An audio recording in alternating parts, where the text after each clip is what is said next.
Hey guys, this is just a quick little reminder from the stuff that we talked about yesterday in class where we looked at breaking down the differences between prokaryotic or prokaryotes and eukaryotic or eukaryote cells. Both of these are types of cells and they describe different types of cells. And so let's start down here actually with the eukaryote. These are cells with a membrane bound nucleus. And we're looking specifically at the nucleus. Okay, so these are cells with a membrane-bound nucleus, or they have a nucleus that is, there. It's definite. We can see it. And this is all plant and animal cells. All plant and animal cells, everything we've looked at so far, are eukaryotic in nature. They have a cell nucleus surrounded by a membrane. There's a phospholipid membrane around that nucleus, and that makes it a eukaryotic cell. So this is what we've looked at so far. There's also another class of cells called prokaryotes, and these are the opposite. So they are cells lacking a nucleus. Okay. And so this is specifically a nucleus, lacking a membrane-bound nucleus. An example of a prokaryotic cell would be all bacteria.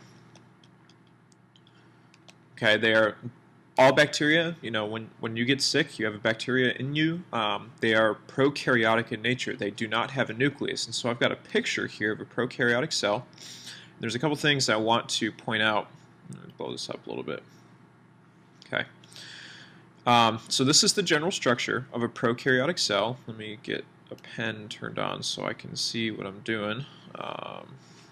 Let's see.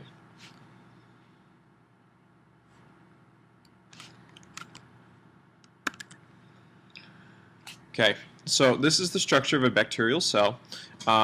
It is very, very small. They always stay as single-celled organisms. So multiple bacteria cannot pair up and to form one superbacteria like our cells. We have skin cells and nerve cells and muscle cells all working together. Prokaryotes don't work like that. The DNA is kind of just clumped together and is called a nucleoid. So it's not a nucleus, but it's where the DNA is kept, and it just all kind of hangs out together. The one commonality, or one of the commonalities, is that they have ribosomes. Okay, ribosomes we know are responsible for producing protein, and so bacteria still need to do that, and so they still have these ribosomes in there. Eukaryotic cells also have ribosomes, so this is one of the commonalities. They also have a plasma membrane, and this is a lipid bilayer, just like we know in eukaryotic cells. So they have a phosphate head, and then a couple fatty acid tails, and they, work side by side like this. Okay.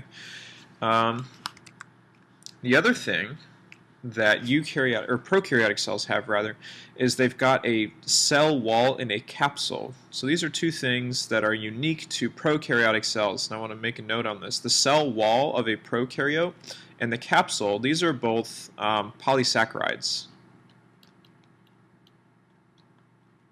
Okay, they're sugars. So they're polysaccharides and they're mixed with some protein. Okay, and both are the same. And they're both for protection of the cell. So the cell wall and the capsule are both made of a polysaccharide and protein mix somewhat. The capsule is mainly for protection against immune systems, or if it's in unfavorable conditions, and it protects the cell from death, really. The cell wall is just another layer of protection, and then again, beneath all of that is the plasma membrane. So we've got kind of this sandwich of protection around the outside. Remember, the plasma membrane is this lipid bilayer. The cell wall and the capsule are a mixture of polysaccharides and protein. So that's it, really. Very basic in structure. Some of them have a flagellum. It's like a little tail that helps it get around. Not all of them do. So we'll talk more about this in class, but yeah, that's a prokaryotic cell.